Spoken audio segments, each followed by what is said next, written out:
Hey everyone, Mike here from MLive.com, joined by Justin Rogers. We're at Ford Field.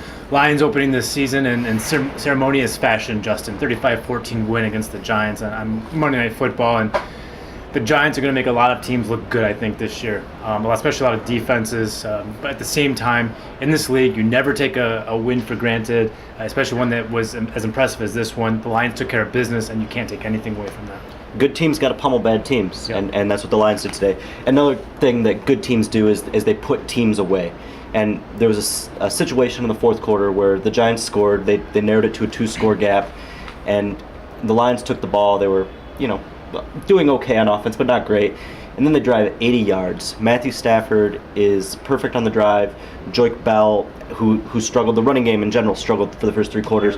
Joik Bell finally puts his shoulder down, starts picking up big chunks of yards against 8-man boxes because, listen, the Giants knew the run was coming, but they pounded out and grinded out those yards when they needed it. Not only that, they killed time, but they finished it with a touchdown and sealed the victory. And that is what good playoff football teams do. Yeah, and good playoff football teams also have good quarterbacks. And we've heard all offseason about Matthew Stafford and the evolution of Matthew Stafford. But I think you have to be legitimately excited by what you saw from him, because the Giants might not be a great team, but they have a pretty good defense. They have a pretty good secondary.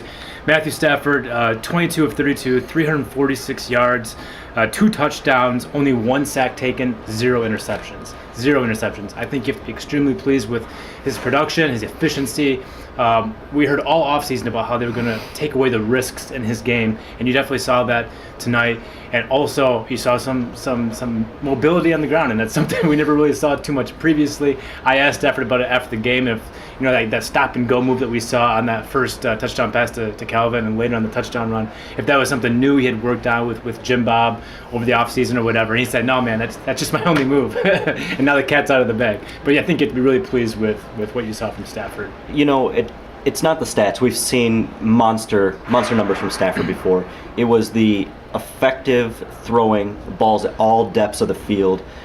His footwork was fantastic, not just on those fun little stop-and-go moves, but the second touchdown throw, the one to Calvin Johnson, was one of the best throws I've seen him ever make. He was rolling out to his left, which means that if you don't take the time to square up, you're going to throw across your body.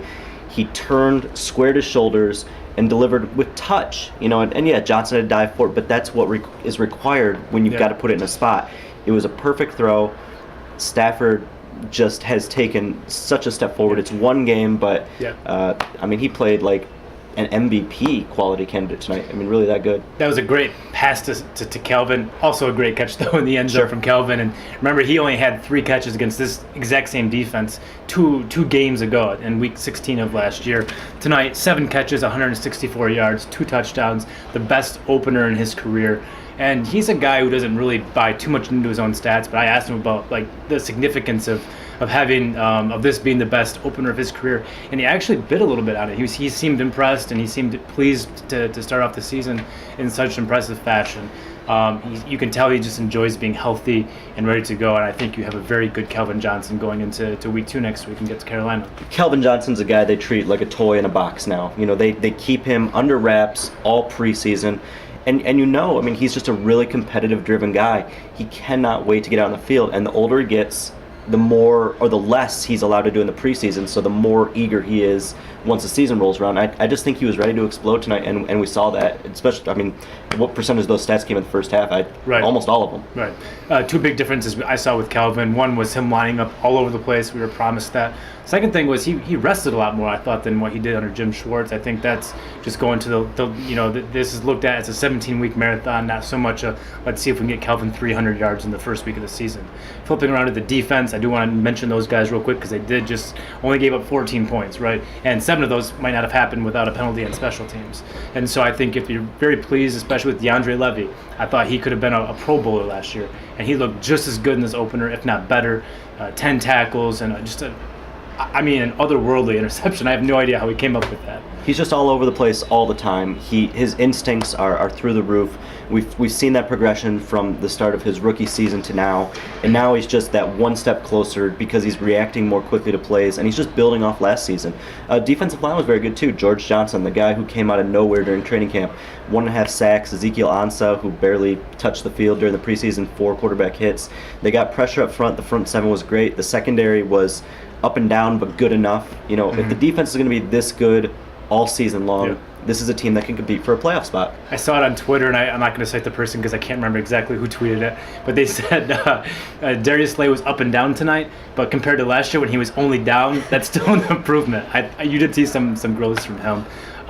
Real quickly, Justin, to cap this off, how much can we extrapolate from what we saw tonight against the Giants? How much can you read from this win going forward? Not a lot, but enough. You can, as we talked about, they did things good teams do. They finished the game off. They soundly beat opponent in all 3 phases of the game. That's what you want to see. They're going down to Carolina, where Cam Newton may or may not play. It's a very winnable game, especially if Newton's not out there. Green Bay and Chicago did not look great in the opening week. Minnesota did. God knows what's going on there. But the NFC North is up for grabs. The Lions have shown that they're ready to make some noise. My biggest takeaway was, the defense looked good, but again, the Giants' offense is pitiful.